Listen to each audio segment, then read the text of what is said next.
মুসলিমদের সবচেয়ে পবিত্র ও গুরুত্বপূর্ণ জায়গা মক্কা ও মদিনা শহরের নিরাপত্তা নিশ্চিত করতে সৌদি আরব যুক্তরাষ্ট্র থেকে আনা পেট্রিয়ট ও থার্ড ক্ষেপণাস্ত্র প্রতিরক্ষা ব্যবস্থা ব্যবহার করছে।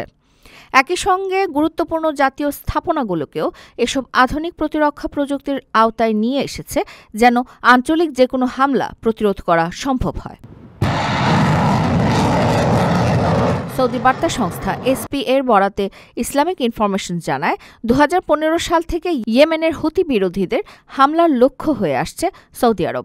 এই হুমকি মোকাবেলায় যুক্তরাষ্ট্রের রেথিয়ন কোম্পানি নির্মিত পেট্রিয়ট ক্ষেপণাস্ত্র প্রতিরক্ষা ব্যবস্থা সৌদি আকাশসীমা রক্ষার একটি মূল স্তম্ভে পরিণত হয়েছে। এই পেট্রিয়ট সিস্টেমগুলো সারা বছর কার্যকরভাবে চালু থাকে, শুধু হজ মৌসুমেই নয়, বরং বছরের প্রতিটি দিনই মক্কা, মদিনা, রিয়াদ সহ অন্যান্য গুরুত্বপূর্ণ স্থানের আকাশপথ রক্ষায় নিয়োজিত থাকে। আরও জানা যায়, পেট্রিয়ট সিস্টেমে রয়েছে উন্নত রাডার ও ইন্টারসেপ্টর ক্ষেপণাস্ত্র, যা একসঙ্গে একাধিক লক্ষ্য শনাক্ত ও ধ্বংস করতে সক্ষম। ২০১৬ সালে মক্কার কাছে হুতিদের ছোড়া একটি ক্ষেপণাস্ত্র সফলভাবে ধ্বংস করে পেট্রিয়ট সিস্টেমের কার্যকারিতা বিশ্ববাসীর নজরে আসে। পেট্রিয়টের পাশাপাশি সৌদি আরব বর্তমানে terminal high altitude area defense system সংযুক্ত করার প্রক্রিয়ায় রয়েছে।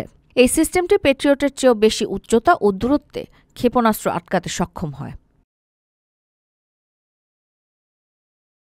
আপনার স্বপ্নগুলো আকাশ ছুবে প্রবাসীর হেলিকপ্টারের মাধ্যমে। বিয়ে, জন্মদিন অথবা যে কোনো বিশেষ প্রয়োজনে হেলিকপ্টার ভাড়া করতে যোগাযোগ করুন স্ক্রিনে দেয়া নাম্বারে। প্রবাসীর হেলিকপ্টার, নিরাপদ ও সাশ্রয়ী বাহনের বিশ্বস্ত নাম।